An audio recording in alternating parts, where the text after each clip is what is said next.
Sarah and Vinnie on Alice at 97.3. Here's your review of a movie which I don't think is getting a ton of promotion, but should be, called Strange Magic. Should be.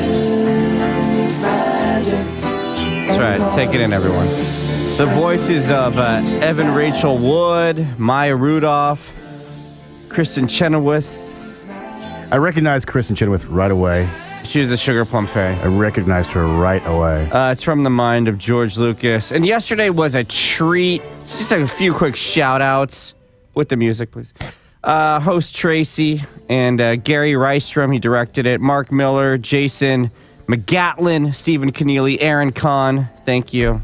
Yeah, thanks for hosting. It is a pleasure to see a movie in that theater. It is. Yeah. I should probably say that, too, before we get to this review. Oh, Thank you so much. So, hope to see you again one day. In this film... Take it easy, and maybe you will. I'm going to try. In this film, there are two kingdoms, the Fairy Kingdom and the Dark Forest. And in the Dark Forest, the Sugar Plum Fairy is held as a prisoner because she's the only one who can create the love potion.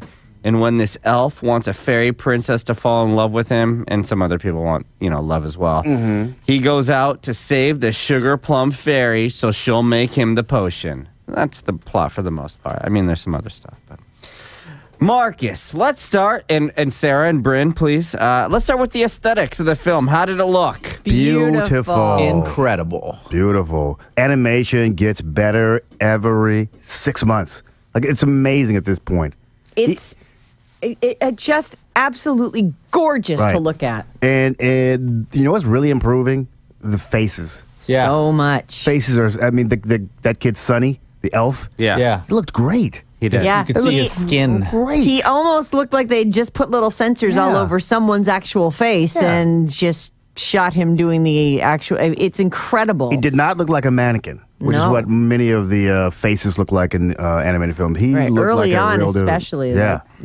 Some they were just silly. Go back and look at the original Toy Story and look at where it is now. It's crazy. I know. It's just amazing. Marcus, do you have to like singing in a film to enjoy this movie?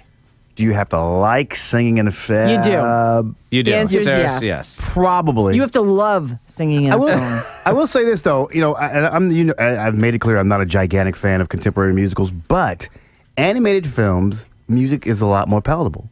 It just goes down easier when it's an animated motion picture. The music is just an easier thing to deal with because it's so not. It's different when you're watching like Into the Woods and suddenly everybody breaks out singing. How about Les Mis? I hated that film. It was Me so too. awful. But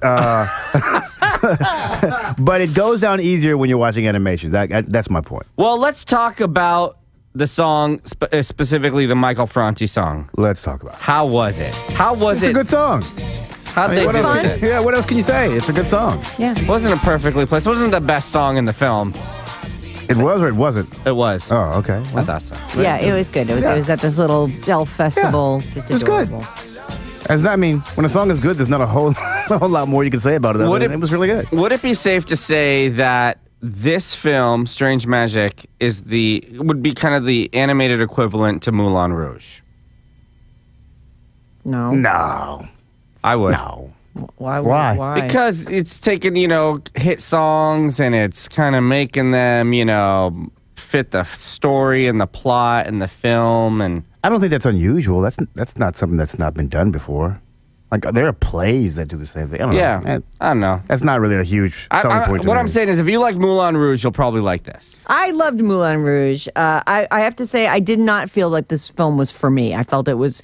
Who's the demo for this? Kids. And it's perfect. It's perfect for kids. There's no violence, certainly no swearing. Yeah. There's a little bit of a love story in there, which is nice. Visually, it's absolutely enchanting. When you say kids, you mean 16 or younger? I mean younger. Yeah. I mean 10 and younger. Yeah. It's for kids. It's a sweet, fun film for children, and they will absolutely love it. And there is a little twist on the usual damsel in distress story in that these are no damsels. In reality, these are some tough chicks. Right. Badass fairies. Yeah. Hello. Yeah.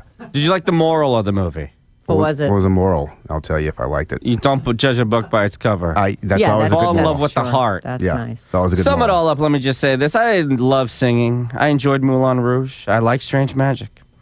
50% of the film is singing. And I would say more like 80% of the film was singing. I'd go a little higher. They said it was a rock opera, right? So Yeah. you expect everything to be sung, and Yeah. it was. I'm going to give it essentially. 3.25 person rocks. What would you give it, Sarah? I'll give it 2.5. 2.5. And what That would be my grade, 2.5 for grown-ups, but for kids, it's a It's a 5-star for kids.